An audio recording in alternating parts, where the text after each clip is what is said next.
They making them decisions too. Oh no, I don't want to be on YouTube for the rest of my life, getting tossed to the sideline. So he's developed that aura where when he running up on you, you know that stiff arm and that pie face coming out. And what come with that pie face is something we learned playing pick 'em up, bust 'em. You finna get mushed.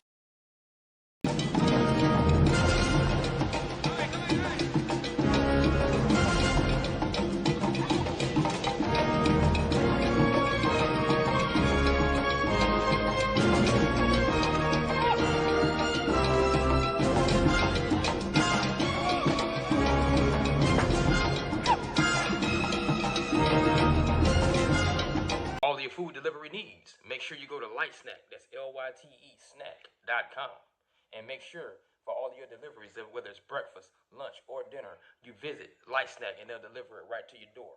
And make sure when you get those deliveries, make sure you're ordering those Magic City wings. And remember, their motto, don't forget to lick the sauce. Welcome everyone to another episode of No Jazz. And as you all know, that stands for Not Just Another Sports Show. NOJASS. Welcome everybody back, our new subscribers. How you doing? I am what I like to call myself, your host, but I'm just here with you, speaking on your behalf of as a faux pas sports analyst myself. And of course, I have my right-hand man, always got his ear to the sports streets. He's our inside man on everything, letting everything go. Gives us all the insight on things that you may not know in the sports world. You know, from his inside people that we will not name. But Tank, tell everybody what's up. Hey, what's going on, everybody? How y'all doing? How y'all feeling this evening? We know how you feeling. We know how you feeling. Yeah. I'm feeling great. Yeah. I'm feeling great. We know, and we don't like to bring up old news over here at No Jazz. But before we bring up, not liking to bring up old news, I want you to make sure you hit that like button. I want you to make sure you hit that subscribe button, and I want you to make sure you comment and follow us at Twitter on No Jazz Show. Follow us on Instagram at no.j.a.s.s. Follow us on Facebook at No Jazz Show. And email us at nojazzshow@gmail.com. Now that we've gotten to all that, he happy. He wasn't happy last week, but we're not going to bring that up because... let's not bring that up. Don't bring that up. And the good part about that, it was kind of you had a short, a brief period of grieving. You know, so you didn't have to wait that long to be feeling the way you're feeling. So shout out to NFL scheduling, you know, who put him on prime time, didn't have him waiting that long to be feeling good. But since he's feeling good, I have nothing with my team's on a bye week. But since he's feeling good, let the people know why you're feeling good, Tank. All I got to say is this. My Steelers went out and took care of business. Mike Tomlin made the right decision like I said he would. He did what I thought we should have done in the first place. Wilson was already the starter. He was just injured. And a lot of people felt that he shouldn't have been put back in because, hey, everybody was looking at the record instead of the numbers behind the record. We were 4-2. Defense was playing very well. Special teams doing well. Running game was ninth in the league. But the passing game, individually meaning Fields, the team as a whole, and our wide receivers, everybody's down in the bottom 20s of the league, 26, 29, 28.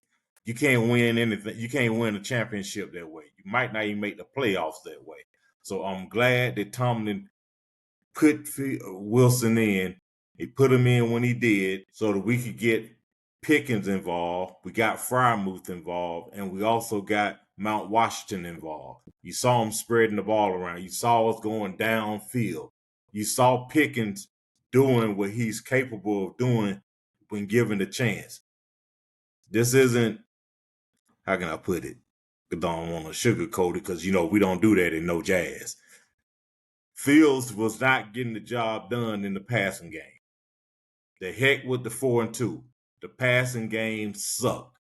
We needed to put Wilson in because he has the experience, and he still, as he showed you, throws arguably the best deep ball, or as Collinsworth said, the best moon ball in the league. And you saw that. You saw that all day. You saw that all night. Right quick. Right quick. I don't want to Kanye you. I'm gonna let you finish, but I've always wanted to use it. I've always wanted to use this word. I've always wanted to use this word. I love this word, right? But I haven't had an opportunity. Okay. I have had an opportunity to use this word, but I'm gonna use it now. Would you say that Justin Fields had your offense lethargic? I'll just say this. The offense was extremely mundane. Hey, Tank is saying, Justin, the rent was due. You were kind of late, and y'all got a new tenant. Yeah, he was progressing. Fields was progressing, but the offense wasn't progressing. We can't have a player getting better, but the unit that he oversees not getting better. I like that. And as Wilson, thank you, sir. And as Wilson did, he came in, his experience, his physical ability, his knowledge of the game, his leadership came in is what carried us over. Not only that, you saw him making progressive reads. You didn't, and some people were saying, kept hearing Collinsworth saying, well, on this one, Fields could have taken off and run and probably picked it up, which is true because he's faster than Wilson. But you saw Wilson, he is squatty. He's got, he's in the weight room because you see the size of his legs. You saw him running out of tackles that could have been sacks, staying behind the line of scrimmage, looking around, finding the open man. He didn't leave. He didn't just miss shots. Oh man, he should have thrown it there, but he couldn't do it, or he didn't see it. He started off shaky, which was expected after basically 12 months of not playing. He came in, he looked good. And the thing about it, this is not as good as he's going to look. He's going to look better next week when we put a stump of mud hole upside the Giants' head. But he's going to get better. He's going to get better. He's going to get back to what we were accustomed to seeing. I'm not saying he's going to be at the best we've ever seen him, but he's going to look better next week and in the coming weeks. And Najee is looking better the past 2 weeks. He looked good the previous week. He averaged 7.9 yards a pop against who was that we beat? Who was that last week? Can't remember. But this week, he averaged 4.9 yards a pop. Went over 100 again. And this week, because of that deep ball, there weren't 8 men in the box because you had to look out because, hey, Pickens is going downfield and the ball is coming to him. So you had to back the safety. Shout out to Pickens. Shout out to Frymouth. Some great catches to give Russell his confidence up. Yeah, shout out to them. That was some good stuff. Yeah, and he opened up the pass. He opened up the running game by throwing it deep because, like I said, those safeties had to back up because, okay, we don't need it going over our heads.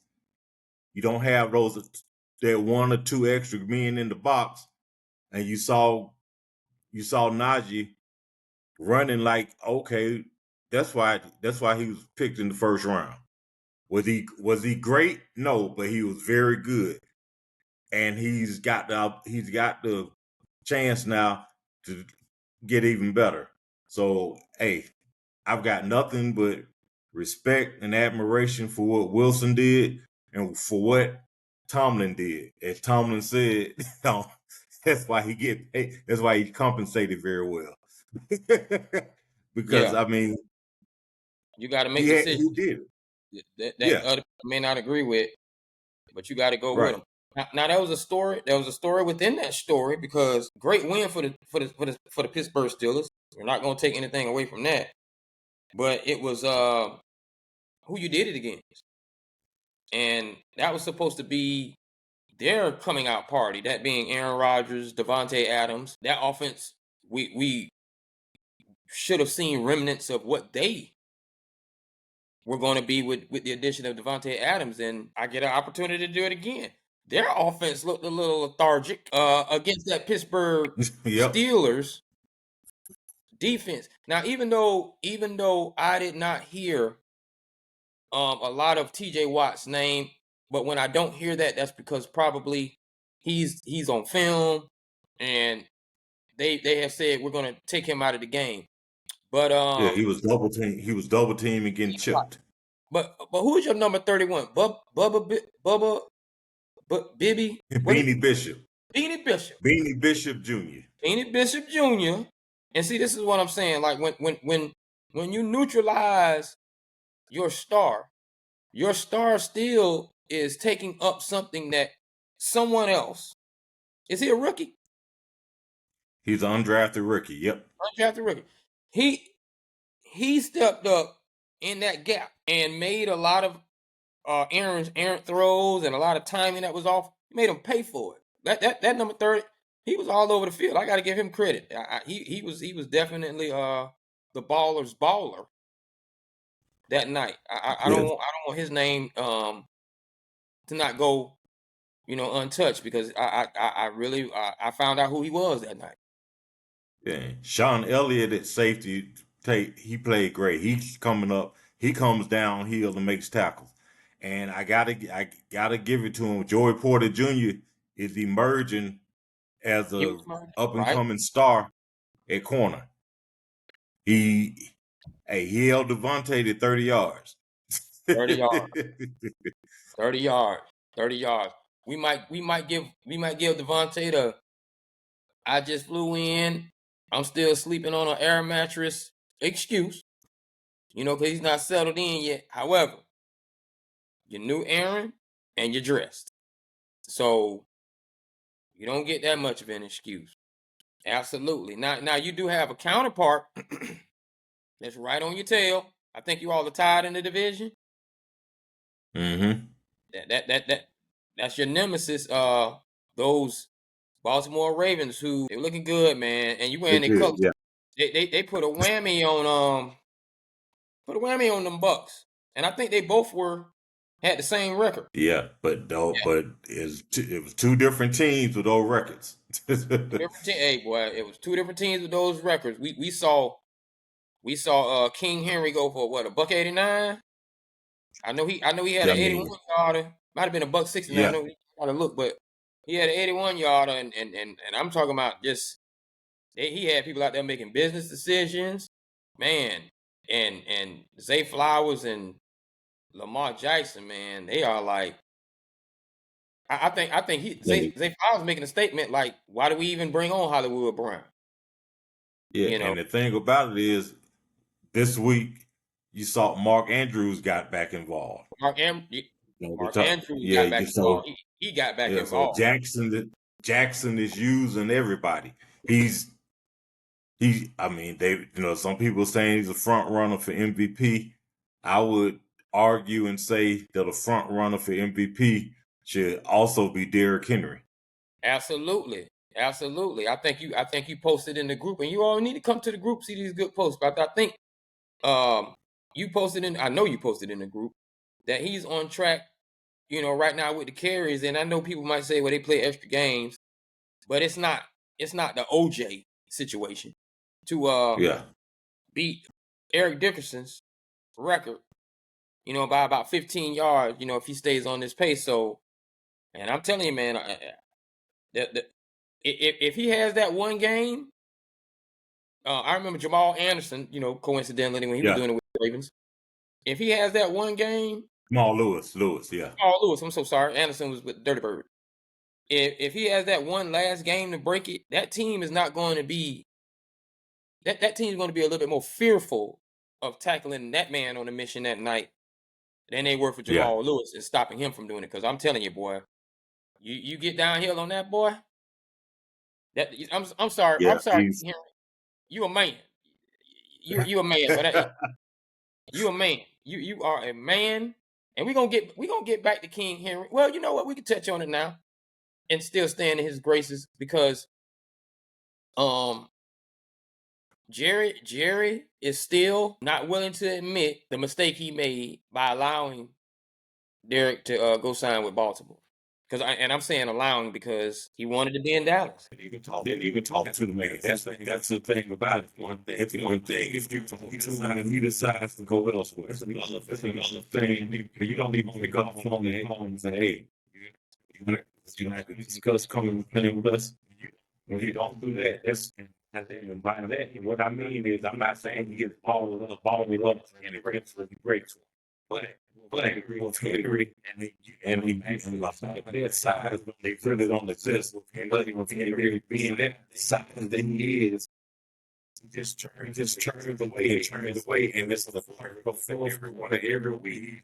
He's popping 150 yards. He's legit way back. That size that he does it every week, and it's unfair. The way does it know, like you know what's coming, you just don't know it, and it's scary. It's scary. Absolutely. And I think he probably has the biggest anxiety factors in the running back that the NFL is saying since. Chris Johnson. Chris Johnson was a 14, and they got nervous when he ran. Right. But you know what's coming. You know what's coming. It's coming because this speed. Because coming because of this. It's coming because guys just don't want to hit him. They just don't want to hit him. Absolutely. Guys just don't want to. They out there making business decisions. I have said in a side note that they just don't build defensive tackles and defensive players the way they did to put a 6'3", 6'4" running back out of the league in 6 or 7 years like they used to. Because I was looking at the averages, and it's almost like if he gets through this year, especially if he goes to 2000, he will become an anomaly, because I was looking at 6'3", 6'4" running backs in the league throughout history. And they haven't fared very well. They have like 3 good years in a bubble, and then it starts to diminish because of the hits. And even with the offenses not running the ball as much, you're just a very large target.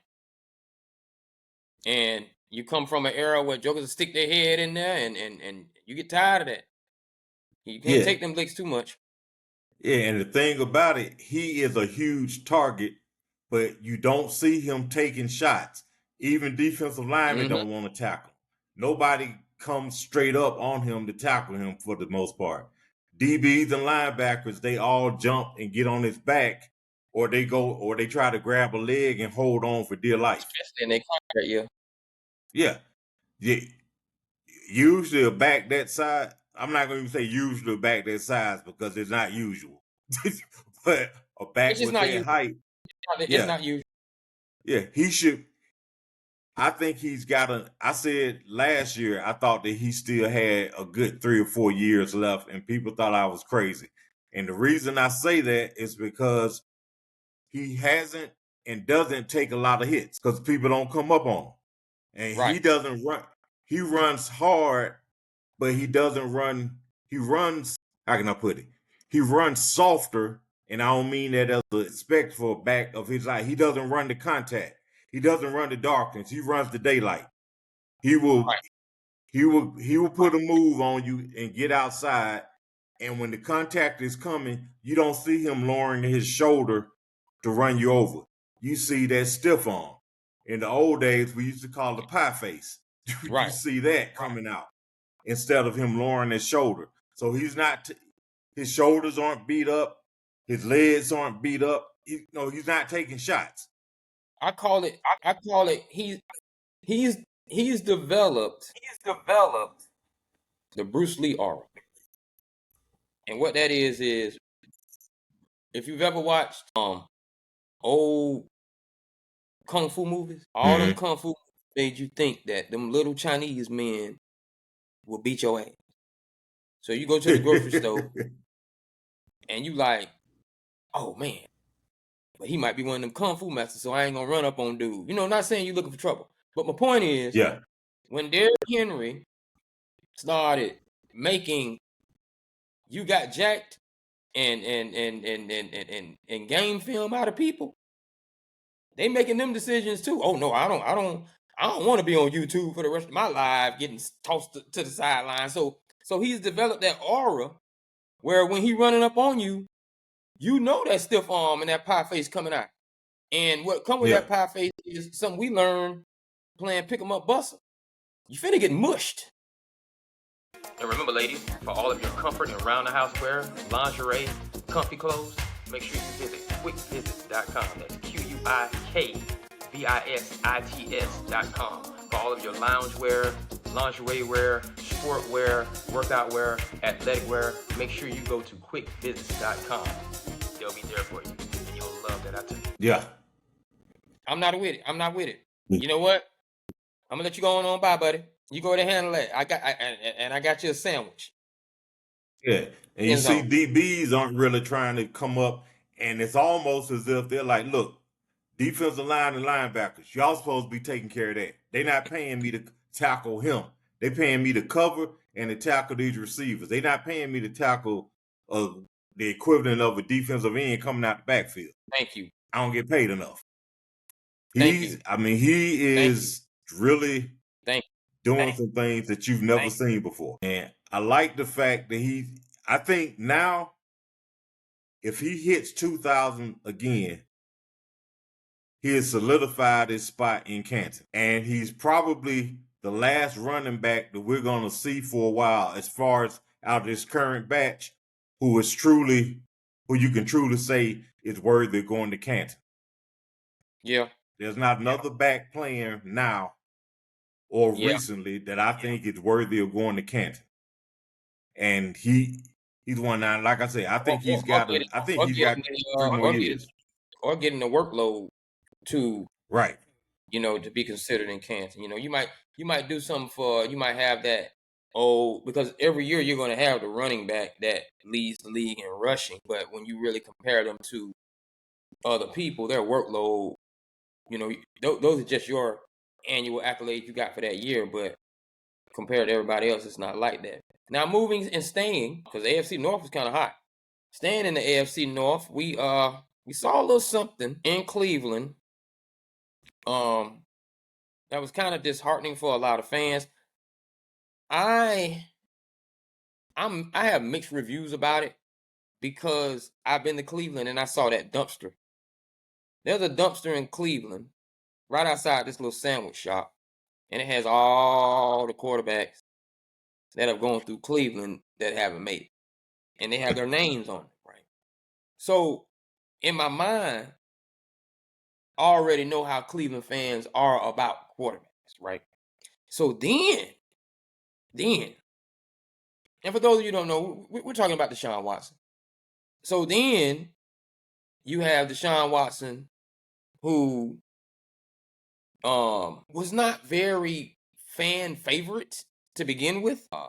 Had an unfortunate Achilles injury, and he looks like he's out for the season. And so what's my man's name? This is not Cleveland. Well, this was Cleveland. That's what I was thinking. Sam Wash. Sam Wash. Show some class. For God's sake, you don't live in Cleveland. For God's sake, you don't live in Cleveland. Well, here's the reason he said that. Because they cheered Deshaun Watson's injury. They cheered him leaving the field. And it was not a very respectful moment. Go ahead.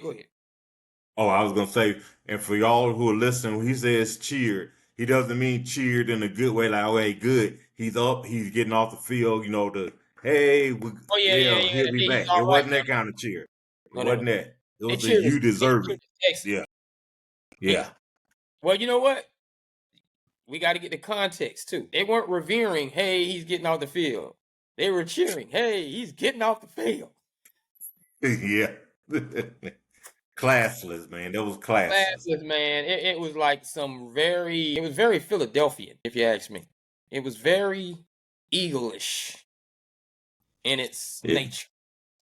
Yeah, and the reason he's saying that because Philly, they booed Santa Claus and they also cheered when Michael Irvin went down hurt Yeah, and exactly. his career ended. They bad, man. They bad. So I personally, I wish Deshaun Watson the best. I wish his career the best. A lot of people are going to be like, well, it ain't too sad. He making all that money, staying home. But these guys are still gladiators, are still athletes, and they want to finish their careers on a high note.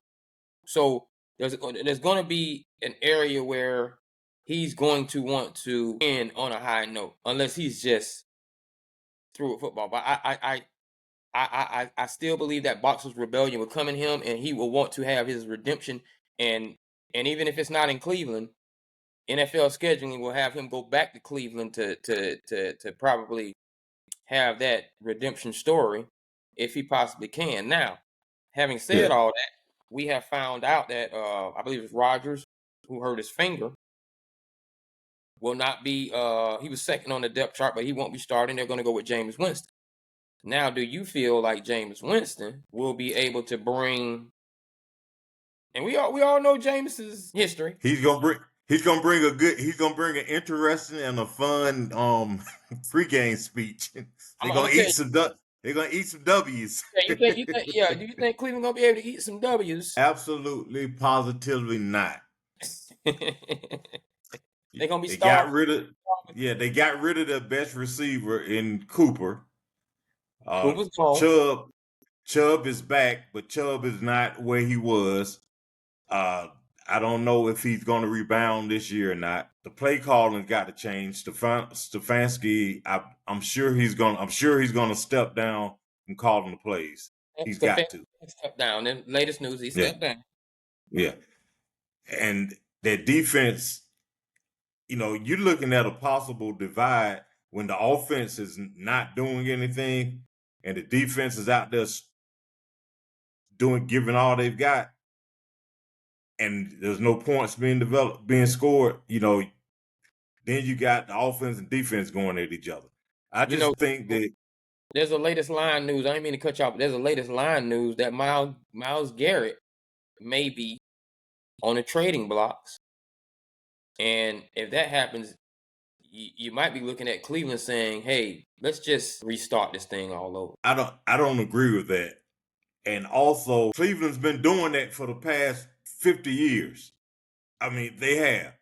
They've been starting over and over. The one thing that gets me is, and it irks me, is when teams say, hey, we're going to rebuild, we're going to start over. When you haven't done jack. Patriots could be a team that's starting over because you saw the run they won. The Chiefs will eventually be in the, hey, we got to start over. We got to rebuild. You can't rebuild Cleveland because they were never built in the first place. A couple of years ago when they won that playoff game, that was an anomaly. It wasn't because it wasn't followed up with anything. It also wasn't preceded. It wasn't preceded by multiple playoff appearances. That's one of the worst run franchises in the NFL, and there are some others that can fight it out for that. But I don't think that Watson is going to be not Watson. Jameis is going to make a big difference. He might spark them for this week, but after that, reality is going to set in. And Deshaun, I don't think. Yeah, and I don't think Deshaun has played his last game in Cleveland because they still got to eat that contract. There's no such thing as getting out of that. No pun intended. No pun intended. We did speak of eating W's, but now we're talking about eating the contract. Yeah, they can't get out of that. That's an albatross around their neck. You can't get out of that contract. You keep them and pay them, or you get rid of them and you still paying them. So you still paying. Yeah, absolutely. Now let's going down the injured road. Prayers to Chris Godwin with the Bucks. He had an ugly little ankle twist. They won't even show it again. They wiped that footage out. Had an ugly little ankle twist that's going to have him out for the season. You saw Mike Evans hurt his hand for a while. He's gonna be out for a while, and that really like you might want to put Baker Mayfield's heart and pride, because the way he was over there crying about both of them being out, he might have a Q next to his name, because that hurt his feelings, because he really looks to those Yeah. guys. And then on the flip side of that, we have Tua Tagovailoa, who's coming back, and he said that he's not going to wear the protective cover Guardian over. cat. And I mean, we can speak about them, but my question really is this, because I know we had spoke maybe some weeks ago as far as playoff contention, playoff rankings by week 18, and who would fall in line. And it was looking like the NFC North definitely was going to represent 3, and then we have San Francisco. They're in and out, and Chris McCaffrey's still out. Brock Purdy can't carry the team per se. So it's looking like the injury bug has came in and shifted what the playoff picture could be. And even Jaden Daniels has hurt his ribs. So, because I had the NFC East possibly putting in 2 with the Eagles and Washington. Then the Daniels situation occurred, and not knowing how everything would be, not knowing how we'll turn out, that might put us back in it as far as Dallas is concerned. So what do you feel? How NFC South kind of has its little situation, but it wasn't an injury. It was just some injured pride as far as 41, who they just signed to a 2-year extension. Yeah. Come here. So Yeah. it was like a lot of things going on that made the NFC South maybe lose the 2 that I thought I was going to give them. So what do you think is going on in the playoff picture with the injury bug and all this stuff, just kind of hemorrhaging a lot of rosters? Yeah. You got it right, hemorrhaging. No pun intended, but yeah, there's a lot of hemorrhaging going on. Yeah. This is what makes football in general, as far as trying to predict things before the season, so touchy, because you never know who is going to get injured, how many injuries they're going to have, and how long those injuries are going to take players out. I still have the NFC East, West, NFC North. Yeah. With possibly 3 teams: the Packers, the Vikings, and the Lions, and not necessarily in that order, but those 3. I think only one team is coming out of the NFC South, and I think it's going to be the Falcons. I would almost guarantee it's going to be the Falcons, almost by attrition, because the Panthers, word on the street is they're going to get recruited to join the ACC. And I think they're going for it too, because Bryce just got back in. But go ahead. Yeah.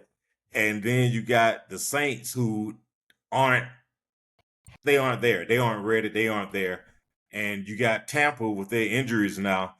They're done. They're over. They're done with. All the Falcons have to do is stay halfway healthy and win 9 games, and they should be in the playoff. They should win the division. Right. The NFC East, it depends on how long Daniels is out. It's going to have a lot to do with what Washington has the opportunity to do. If Daniels is out, Washington is out. Washington being out, he's probably back at 1. Yeah. And there's a possibility Dallas could wind up being their second divisional team in there, because Washington without Daniels for an extended period of time is out. And the other team, the Giants, we don't need to talk about them. They just happen to be in that division because you need 4 teams in the division. But they're irrelevant. And you got the East, not the East, we got North, we got South, we got East, the West. The West, looks like they're gonna probably have maybe one playoff team. And Seattle, that's the only one, right? because Frisco, they just got too many injuries. They've lost Debo. He'll be back eventually. He's got pneumonia. Christian McCaffrey is supposed to come back after the bye week, maybe. The only healthy guy you got on offense is Kittle, because Ayuk is out for the year, and the rookie Pearsall, he's trying to get his feet wet. I mean, it's a war of attrition. They don't have anything, and people would talk about Brock Purdy and say, "Well, he's not able to do this, that, and the other." Well, if I got a gun and I got 6 bullets, and you give it to me, but I only got 1 in the chamber now because the other 5 are gone, you didn't give me the other 5. It's kind of hard for me to win a gunfight when everybody else has at least 5 or 6 bullets, and I ain't got but 1, and that's Kittle. So Seattle, by default, will probably win the division. And then they didn't look good. Yeah, they look good against Atlanta, but I mean, they looked good against Atlanta. But, it was the tank for that. Like, it's like I look at stuff like that, and like you're playing, and you may meet in the playoffs, and it's just like you don't look like you're running away with it. And speaking of one, and we're in the NFC East. I mean the NFC. I didn't mention the injury in Kansas City, which brought about the acquisition of DHOP, DeAndre Hopkins, who is now a Kansas City Chief. And my thoughts on that is I'm just taking this from this perspective. I think the NFL has this little strategy that they use, and they just announce these players who were a little bit outside of what they used to be. Mm-hmm. And they make the people who make bets and like to do sports betting say, "Oh man, this is gonna be this addition to that," because you're using the name. But it's almost like Julio Jones when he got with the Bucks. Like it's not too much gonna happen. Yeah, I don't see. Maybe Mahomes is that type of magician. But I personally don't know how much of an effect D-Hop will have, going to Kansas City. What you think about that? He still got his hands. He was never a burner, because he was probably the best in the league at making contested catches, but he was making contested catches because he never got separation. You haven't seen D-Hop just running by anybody, even when he was younger. He didn't get separation. If he got separation, it was because it would be out of a cut. It wasn't because he was just blowing by people. He had to run his routes, perfectly in order for the angles to give him separation. I think he's going to give a charge to the Chiefs, because he's going to be excited finally being with a grade A quarterback, finally being in a position and on a team that has a legitimate chance at winning the Super Bowl, not just where you could make the playoffs, but he's going to be. So I think that it's going to help them out, but it's not going to be. I don't think it's going to be something that's going to put them over, because their receiving core, people are doing. Mahomes is having a very average year, particularly by his standards, but at the same time, it's not bad when you look at everything that he doesn't have on offense. Everything he doesn't have on offense.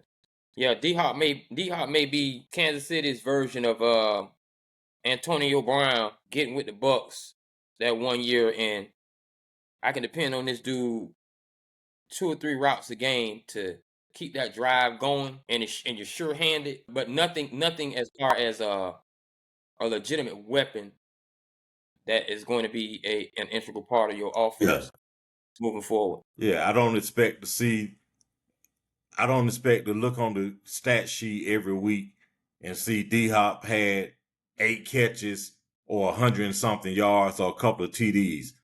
I'm thinking he might have 3, maybe 50 something yards, and they were like key catches to keep drives alive.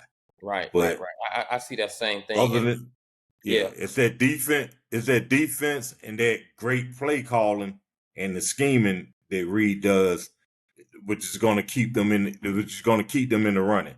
And one thing, there was, I want to say it's Alamo, but anyway, there was a L. Cid. I'm trying to remember the story. L. Cid, so it was a bottom line to this. Do you think that Mahomes has gotten to the point where teams are playing them, and he's not doing the things that he used to do all game long, but he does them just enough in order for them to win? Do you think it's got to the point where all they have to do now is prop Mahomes up, and the team defense will look and say, "Dang, that's Mahomes," and there's a fear factor that he's going to get it done. We know he's going to get it done because he's done it before, even if he's had a bad game. I think that fear factor. I think that fear factor is real. However, I believe you act like that when you know your personnel can't deal with him. But if you know your personnel can handle him, you're gonna face him, and you're gonna take whatever he bringing at this level. But if you know your personnel is kind of iffy, yeah, he gonna put that fear in your heart. He gonna put that fear in your heart. That's what I believe. I was just a personnel issue. Yeah, because I mean, he's still able to do. He's still able. He hasn't declined at all. It's just, I think, it's just what he has to work with. Just like last year, he didn't have everything to work with, and he got it done. And then he's very veteran savvy because he's playing with you on the sideline. Like, you know, you're gonna get flagged if you hit me. So now I'm going to tiptoe on the sideline, and I'm gonna make you give up on the play like I'm going out of bounds, but I'm still in control, and I'm gonna keep going. Then I'm gonna make you level up on me a little bit, and I still got a little bit of energy. I'm not. Oh, I'm gonna throw my shoulder down and bump you for another 5 yards. So he getting away with things that defenses are saying, well, we don't want to get this and we don't want to get that. You know, he has that mystique. Yeah.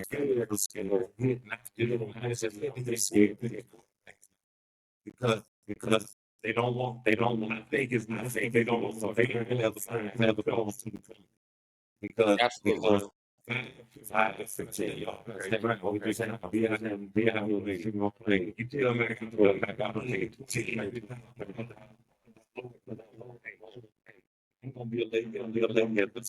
Absolutely.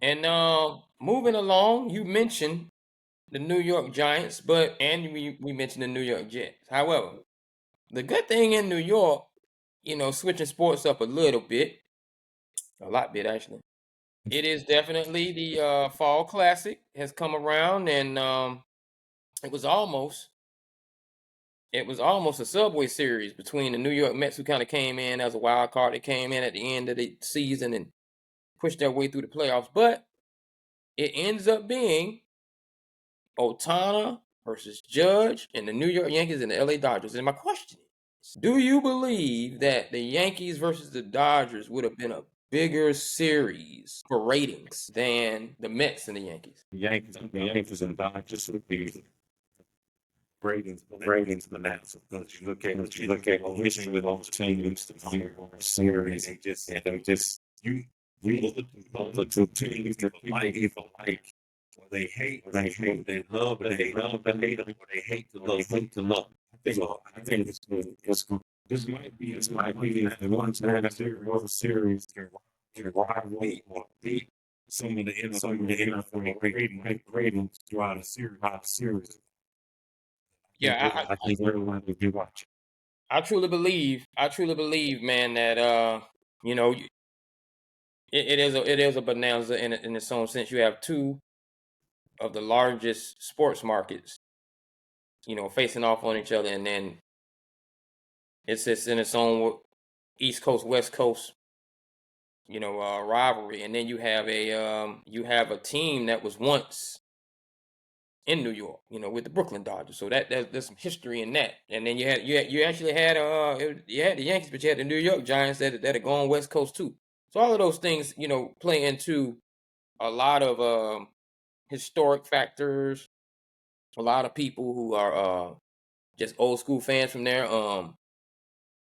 I think Judge and Otani themselves have led Major League Baseball in homers this year. There's no telling what Otani will do, pitch or hit a few homers, earning that massive check he earned. So it's definitely going to be a great series where that is concerned. And now, moving along a little bit, we had some interesting situations that happened in college football. And the most interesting of all, that being Georgia redeemed itself. Yeah, they did. And took out Texas. And Alabama There was two met up glitches. with Tennessee. Yeah. There was two glitches. A glitch with Texas getting whooped like that, and a glitch with Bama in this situation. Yeah. Yeah, the SEC, I don't think, just like they said, Texas is still cheese and wine for the SEC. Like we're rich, and they was talking all that noise like they had the athletes. No pun intended, but you don't have the dogs. And you don't have the athletes that got the dog in them, because them boys went out there and said, this is not Texas against Georgia. This is Georgia football as a whole against Texas football. We want your high schools to know that if they come over 6.5, 7 hours, what'll happen to them. We representing, we trying to stomp a mud foot in you to let you know, as a whole, you just don't breed them like we do. Even though both have recruits from other places. That was really like a state-on-state message that they sent. Yeah, Georgia, no, they can. It's almost like they spar with you for a while. They spar, and all of a sudden they hit you hard, and you're like, "Oh, that's a touchdown!" And they spar a little bit more. Bam, hit you again. Like, man, that was a kidney shot. Then they hit you again, another rib shot, and next thing you know, they up by 3 or 4 touchdowns. And you're like, wait a minute, they did. It's not just all of a sudden. It's just a slow grind. It's a slow grind, and next thing you know, they're up by 20 or 30 points. You're like, dang, it was just 7-7. And I think Georgia showed that they are still the class of the SEC. That happens because it's already happening in the trenches. Like there are small mini battles going on in the trenches. There might be small mini battles that the scoreboard doesn't entail just yet. But Texas was losing those battles. Yeah. In the trenches, which eventually showed up on the scoreboard. Right. Tennessee was winning those battles against Alabama in the trenches. They bullied them. And you have to really look at the science of football to understand, hey, this crowd can be saying what they want to say. You can have all this tradition, but we winning right down here in the trenches. Or my cornerback is not winning that battle with my wide receiver, or vice versa. And eventually, this little 13-6 is going to be 33, and you're not going to be able to do anything about it. Yeah. So you're under the impression that, man, we're doing pretty good. And you look up and you're like, damn, when they get all those points. Yeah. And that's not, it's incredible. That's not under an impression. That's under an illusion. Yeah. you live in a false pretense, but you live in this world. And I'm gonna segue into, because we talking about Georgia, we talking about Texas football, and my favorite state with football is Florida. And we have our rivalry coming up this weekend between Florida State, who's not doing very well, who started out like in a number 6, playing Miami. And we want to know if Cam Ward is real. And the reason I'm bringing that up is because we're talking about this. Our defense, Miami's defense, that being Miami, is under the illusion that the scoreboard is giving them W's. Because Cam Ward, and I'm asking you a question, do I think Cam Ward is real? Yes, I think Cam Ward is real. The only thing is Cam Ward is only as real as the one time his defense simply just cannot, or he cannot produce the magic Yeah. that his defense simply has him doing every week. We really have not met anyone. We haven't played anybody just yet. If we lose late, we better lose good, or we're going to tumble out of that 12 because I don't think they're going to be on our side, and everybody going to be winning late. So I think Cam Ward is real. I think he's one of the top QBs that they're going to take in the NFL, yes. But Miami's defense keeps the University of Miami from being real, and I don't want them to run up on Georgia, Tennessee, Texas. Maybe we can get in a shootout with Alabama. Maybe. But we're not ready for that yet, man. And so that's my thing about Cam Ward. There's only so much magic he can do. Yeah, Cam is in a position the way back in the late 70s and early 80s Dan Fouts was with the Chargers. I got to score 41 because my defense is gonna give up 40. Leading the nation in scoring at 48. Yeah. I got to score that. I got to score 48 because my defense is gonna give up 47.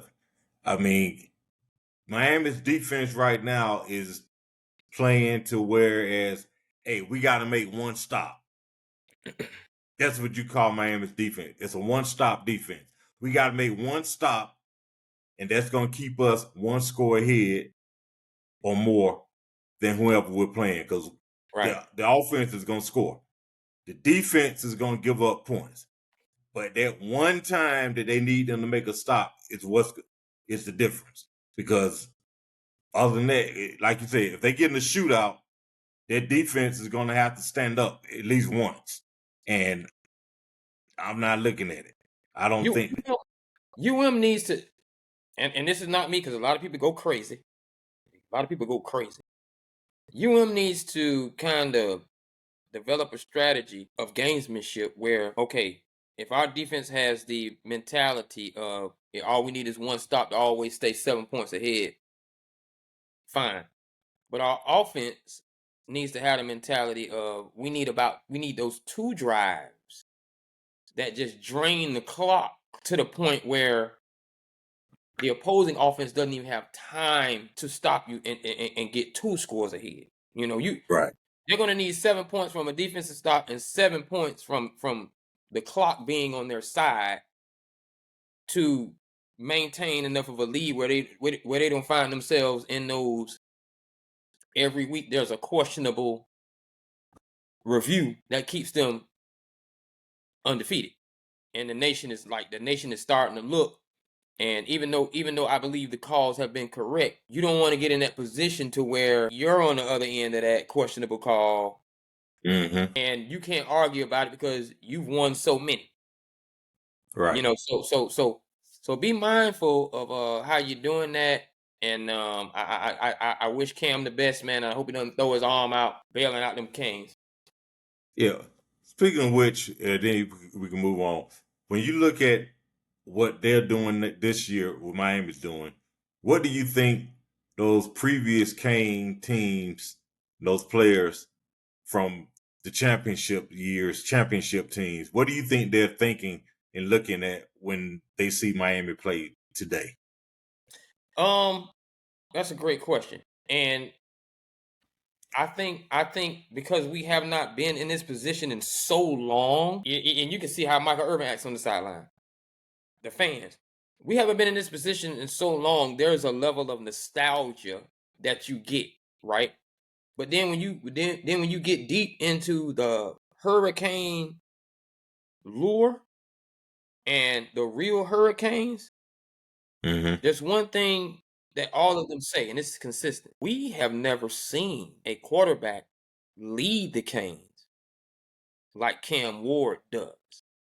And you want to know why?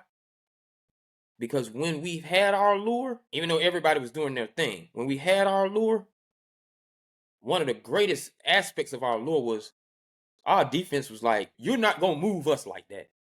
Right. You know, we got a high-powered offense. But guess what? You know how they got high power?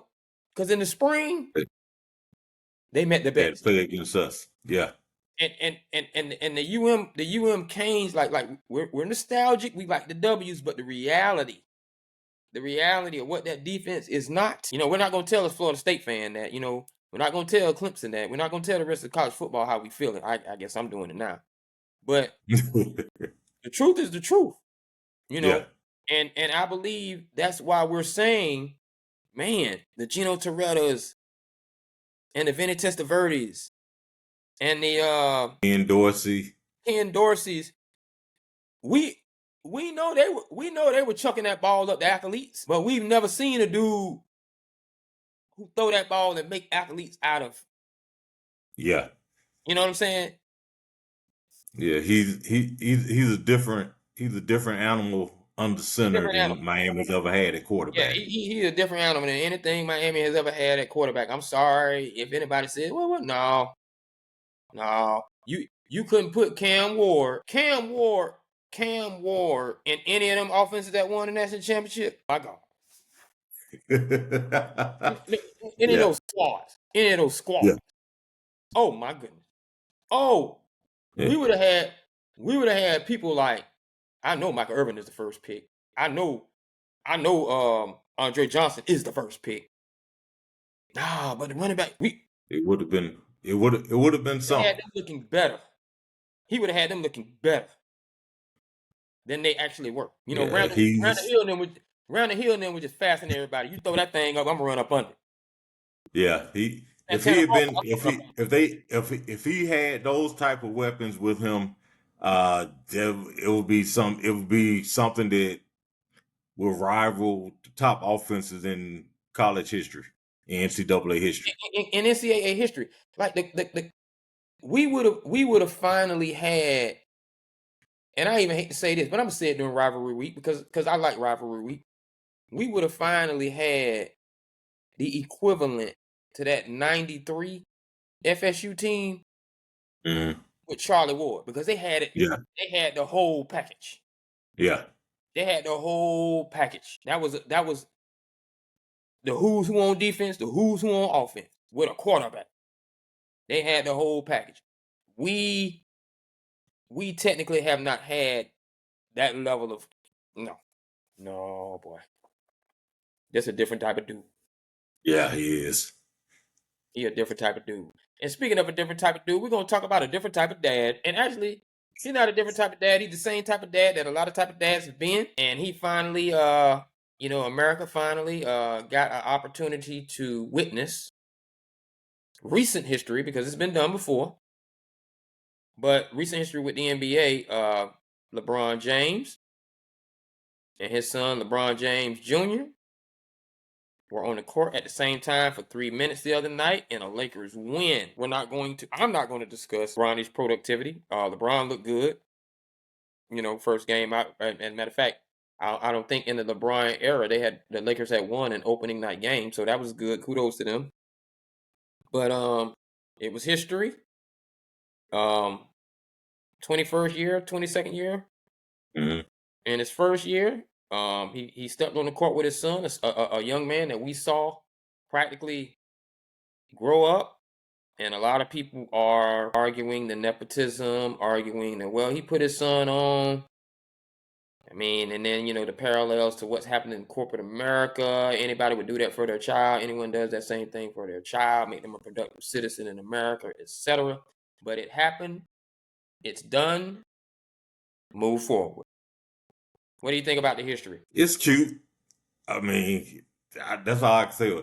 It's cute. It's nice to see, and it's something you really wouldn't expect to see a man at his age out there playing, and his son being out there playing as well. Now, we know if he had stayed in school for, some people say he should have stayed 3 or 4 years, this probably wouldn't have happened. So it was accelerated. But I think it was, it's nice to see, you both of them out there at the same time. But I think it would have been nicer if people were looking at him and saying, man, he might be like his dad, if he was that caliber of player. at this point in time. But it's just it's a nice little blip. It can go down in its legacy with every other record that he has. But for the long run, after the novelty wears off, we'll see how far it gets the Lakers. Can he get in? Can he get in the rotation? Can he get? Can he when they get in foul trouble, a go-to guy? Can he be a specialist or will he just be, something that people want to go to the games and see from a revenue generating standpoint and marketing standpoint? Or is it just going to be, hey, you only here because of your dad? Yeah, you only here because of your dad. This little spectacle, and yes, people go to work with people who are only there because of their dad. Yes, that happens. In sports, to me, there's just a level of demand and productivity that we just still don't parallel to what happened in corporate America when, that son or daughter is placed on that trajectory to have that rise up. Now, I will say this, though, because a lot of people don't like the fact that I say this, but this is something I believe. I don't like, personally, and I understand why they're doing it, I personally don't like the side-by-side with the Griffeys. Because I feel like it diminishes the generation who didn't know what Ken Griffey Jr. was. Y'all don't. If for those who don't know, let me brief you. Ken Griffey Jr. and it might be an argument amongst baseball purists with Barry Bonds. But Ken Griffey Jr. was the LeBron James of Major League Baseball in high school. He was, he gonna be that dude. Oh, I've been watching him since he was young. He in the dugout. Paralleling him with Bronny? Nah. Yeah. That man, Ken Griffey Jr. is LeBron. Bronny don't even compare to Ken Griffey Sr. Yeah. Yeah, as far as... Come on now. No. The closest parallel is Dale Earnhardt Jr. and Dale Sr. I believe Dale Earnhardt Jr. got a little gimmies. I don't think he might have been the driver everyone said he was, with his dad being this. Senior was, Senior was that thing, Yeah, Jeff Gordon and all them guys were coming along. Senior was still like just like Bron had a lot of people kind of taking his shine. He's still that thing. Senior, it's I don't like that. I feel like it diminishes because people don't know who Ken Griffey Jr. was. That was we talking about a baseball player who had a shoe that was just as popular as a Jordan and a Bo Jackson. Yeah, it's one of those things where, like you said, he was looked at as, hey man, he might be all-time great. I don't think anybody has ever said that about Bronny. It's basically he's LeBron's son. He LeBron's son. If Ken Griffey Jr. didn't become an all-time great, we was gonna say something about it. If Bronny don't become an all-time great, he's a 55th pick. What do you expect?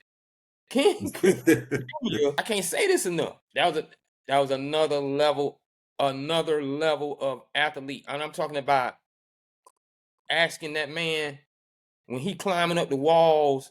Yeah. And that sweet swing. You could have played tight end in the NFL, right? That type of dude. The media likes to go and just try to grab something and say, hey, it's and throw it out there, and the masses go ahead and say, oh yeah, you're right. But when they look at the totality of the situation, no, it's not. These just happen to be two father-son professional athletes, and that's it. I'm talking about you comparing Spirit Airlines to a spaceship. Don't do it. Yeah, you can't do that. Don't do that. Can't do that. Completely different. Completely, no sir. Yeah. No sir, no ma'am. Different. And completely different. And there's nothing wrong with that because don't expect him to be like his dad.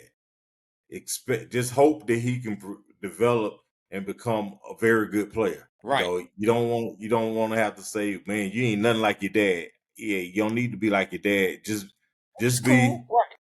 yeah, just be a decent player because you got T.O.'s son, you got Jerry Rice's son. They are gonna be looks like they're gonna be journeyman, and it's okay because you're not. It's okay. It's okay. It's okay. Hey, you made it. You aren't like your dad.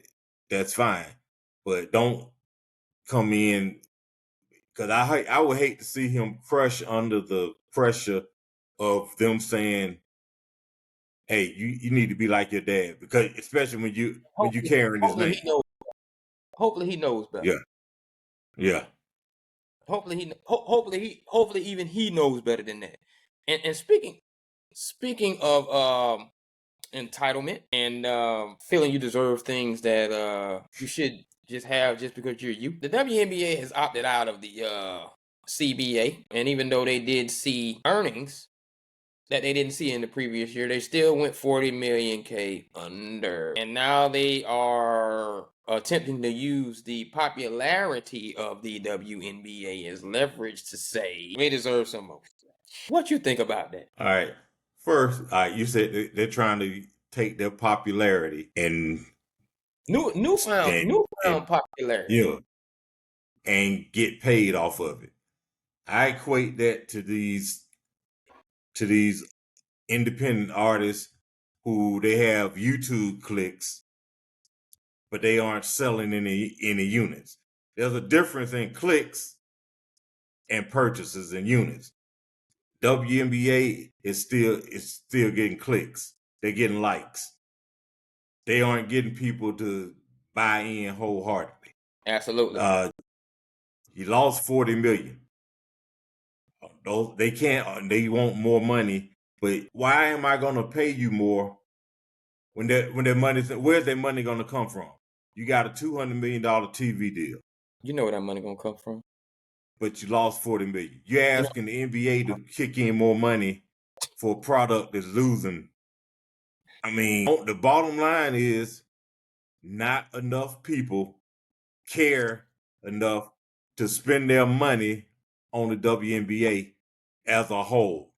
You have a team or two or some players that people like, but the WNBA as a whole, it doesn't grasp people. Because I tell you, this is how much, and I don't care about basketball, but this is how much about the WNBA I didn't know until this year. Until this year, hey, remember, I don't keep up with it either. But until this year, I didn't know that they were broadcasting the WNBA draft.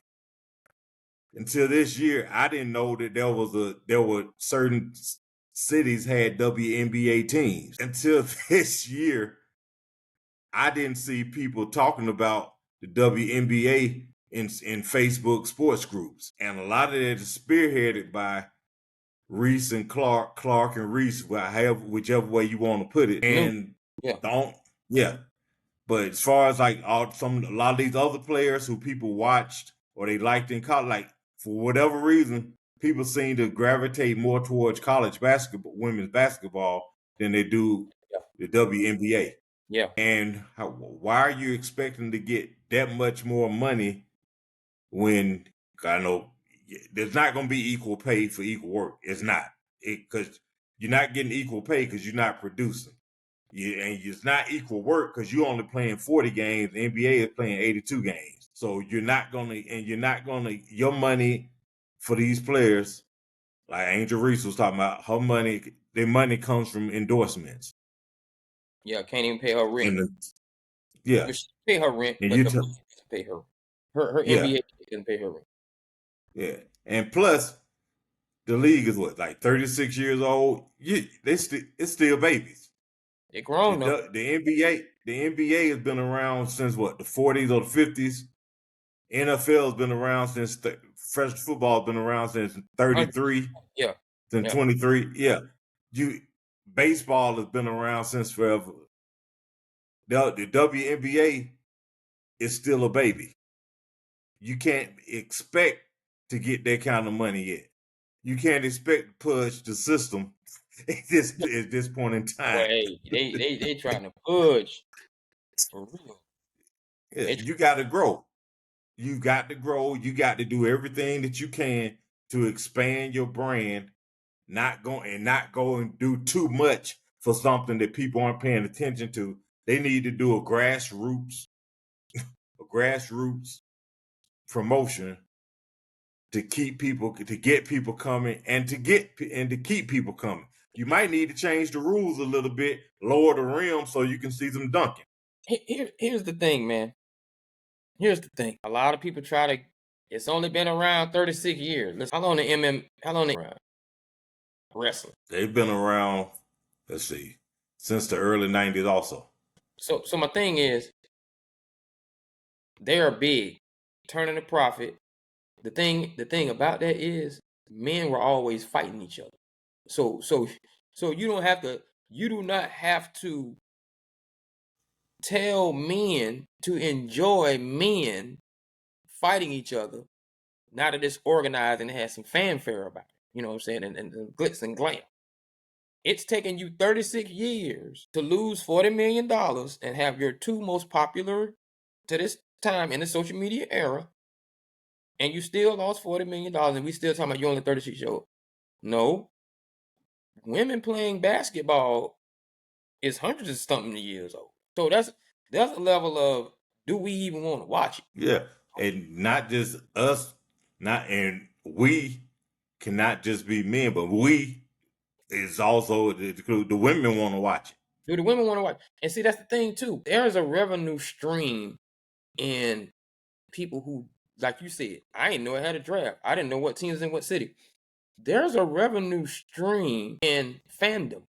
People that really aren't connected to the game. Like, I'm pretty sure it makes over billions of dollars. I'm pretty sure the NFL, NBA, Major League Baseball has a revenue stream from people, or that's triggered by people who don't even know the rules, who don't even know what team, who don't know what city, who don't know the difference between whatever. The WNBA needs to get that, because right now, to me, the W in the WNBA stands for where's the NBA? When is the NBA coming on? Why is the NBA not coming on? What is this? This is not the NBA. And so you gotta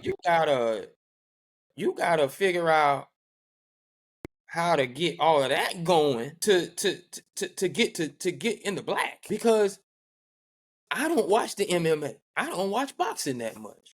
But guess what? When somebody who does makes it a big event to be somewhere on fight night, because whoever is fighting, they got $100 out of me, because I got to be somewhere in it.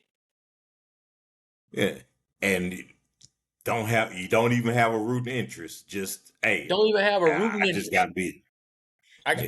The Super Bowl is the biggest sports event in the world, and still have a high percentage. I'm gonna say the dominant percentage, but a high percentage of people who don't have a rooting interest. And that's not just in the fact that your team's not in it. I mean football itself. The game. Yep. Hey, just like you can go to any Super Bowl party and you're going to run into a couple people who are there who are like, well, I'm just here because it's Super Bowl. Just where everybody going to be. You like this team or that? No, I don't really watch football. I don't care about football, but I wanted to be here because it's the Super Bowl.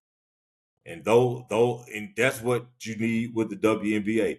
Me personally, side note, that's why I don't go to Super Bowl parties. I don't want to be around folks who don't care about the game, don't watch it. I just can't do it. You taking up my space. You taking away from my game. I need to be around people who are there because they want to see the game. They're into the game. But to your point, you have to get people who don't care to still want to just be nosy to see what's going on. Because I will admit, I was almost sucked into. I'm in Vegas. I was almost sucked into going to see one of the Aces games after they won the championship. They won back to back. The second year, after, oh man, wait a minute, I might need to go just to be there. The Golden Knights, I won the championship. I want to go to a game, not because I care about hockey, but I just want to see what the big deal is. You know, this team won the championship. Why? The Because Lakers people built in the Vegas are brand. crazy about it. Exactly. The Lakers built the brand because everybody was at a Lakers game. Yeah. You know how many people knew about basketball then? Probably not a lot. Mm-hmm. So that's just the way it is. But I'm gonna tell you something about that Super Bowl party, man. And we're gonna close. I'll have our closing word. I'm gonna tell you something about them Super Bowl party. They might not know anything about football at them Super Bowl parties. And we're talking about the ones that don't know nothing about football. They just there to get the free liquor and some wings. But I'm gonna tell you what they do now. It's every Super Bowl party across America. Tell you what they do now. They know the Dallas Cowboys suck, right? They haven't won anything in 30 years, right? Like they know that. Uh-huh. They know that. They don't know nothing else. They know that. And that's still the effect of a marketing push that even if you are dogging them out, talking bad, is still talking. Right. I want to see them lose. That's money. Just like Easy E when they didn't want, just like Easy E said when they didn't want they didn't want that NWA album. Hey, they can do whatever they want with them. They bought them. Yeah, they bought them. They bought them. But at any rate, any last words? Yeah. Oh, one quick thing before you do it. When you asked about the MMA, how old it was, and all of that. You know, it used to be tough man fighting and this, that. You know, they had different names. It was loosely organized. It wasn't under one umbrella. Back in, this was what, late 80s, early 90s, I was looking through the newspaper. They were advertising, hey, they needed people to come out for the tough man. I was looking, it was a $500 prize. Your boy was struggling. I needed that 500. I figured I was gonna go down. What was it? The Omni? I think it was the Omni was still there. I was gonna go down there, put my name in the hat to do this tough man brawl. Man, I didn't realize that back then they didn't have weight class. So I was 190 maybe. I would have had to fight Bruiser Brody at 300 and something pounds. Cause you tough. Inside. And so, you know, I looked and I'm seeing and I'm like, man, I'm not finna do this. This is because there's no such thing as a second prize or a consolation prize. You don't get a consolation prize, you get a concussion prize. Right. I was like, wait a minute. So this basically winner take all for $500 or for $1,000. So your boy was about to do it, but you know, common sense set in. You know, I was like, no, I don't mind fighting, but I don't want to fight somebody who outweighs me by 150 pounds. So but get on back in that. The WNBA has got to do what MMA did. Get it. They've gotten it organized, but they need to do something to get it popular. MMA is popular, not like you said, because men always been fighting, and it's an alternative to boxing. WNBA isn't an alternative to anything. Because you go overseas, they make a lot more money. They have a lot more everything. So whatever they're doing overseas, WNBA needs to try to tap into that. There's a lot more people over there. Yeah. You know, and that's where them dollars come in. And they ain't trying to tear people head off to go watch them. Yeah. You know? Yeah. And they know how to make their people superstars, especially Americans over there. But I will say this about your tough man contest night, man. That was the night you needed to get bit by a radioactive spider. Then yeah. 190 would have put you right there. Bruiser Brody, who? You would have been the man. You would have been the man. Yeah. All right, go ahead with your last words, Tank. My last words is this. People, stop looking at just your record and thinking that solves everything. It's all about your record. Look beyond the record and see what it is you've done, your team has done or not done that's gotten them there. Sometimes you got to make a personnel decision. You got to make an executive decision. That's what Tomlin did. You got some other teams out there that need to make some executive decisions in order to get things turned around. Some are doing decent, some aren't doing so well. But you have to look beyond the numbers to see why a decision should be made. And you got to have a coach who's got the guts to make that call. If you don't, you're not, it's smoke and mirrors. Pittsburgh was, the defense was doing its job, but the offense was smoke and mirrors, and our record to an extent was smoke and mirrors because we couldn't go into the second half of this season with Fields doing what he was doing at quarterback. Man, Baltimore blowout break. Baltimore, Detroit, KC. Those are five of our games in the second half of the season. We wouldn't stand a chance to get in against any of them with bringing a knife to a gunfight. Now we've at least got a Saturday night special. Absolutely. I totally agree. And for my last, I'm going to keep it brief. I hope.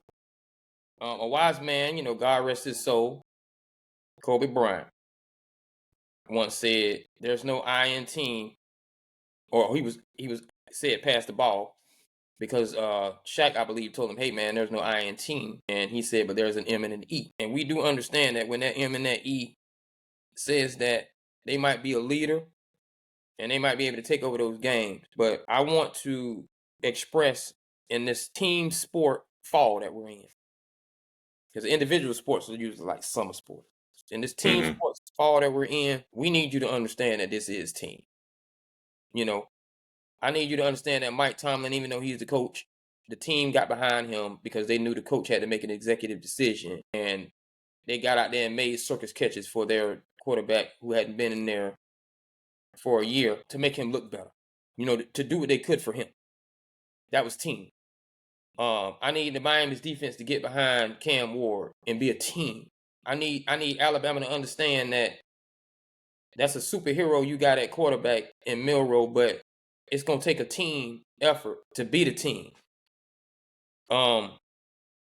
Quinn Ewers, you can't win a game by yourself, Texas, a team shows up in the first half, not just the second.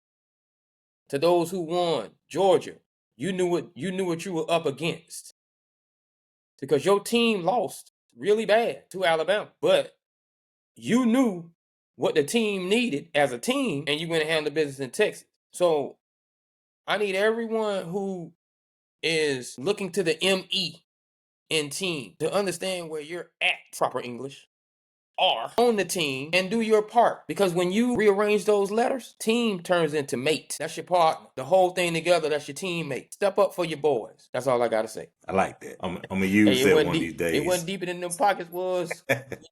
With that up. Oh, Lord, boy, golly. But anyway, man, I want everyone to make sure you hit that subscribe button. Make sure you hit that like button. Make sure you follow us on YouTube. This is No Jazz, and it stands for Not Just Another Sports Show. We are on Instagram at no.j.a.s.s. Twitter, X, at No Jazz Show. Facebook at No Jazz Show. We love you all. Thank you for joining us. Thank you for giving us your time. An hour and a half, 2 hours out of your life. We appreciate you. Signing off. And don't forget to hit that share button. You just watched another episode of No Jazz. Follow us on YouTube at No Jazz Show. And make sure you hit us up on Twitter at No Jazz Show. Make sure you hit us up on Instagram at noj.a.s.s. Follow us on Facebook, on our Facebook page at No Jazz Show. All right? See you soon.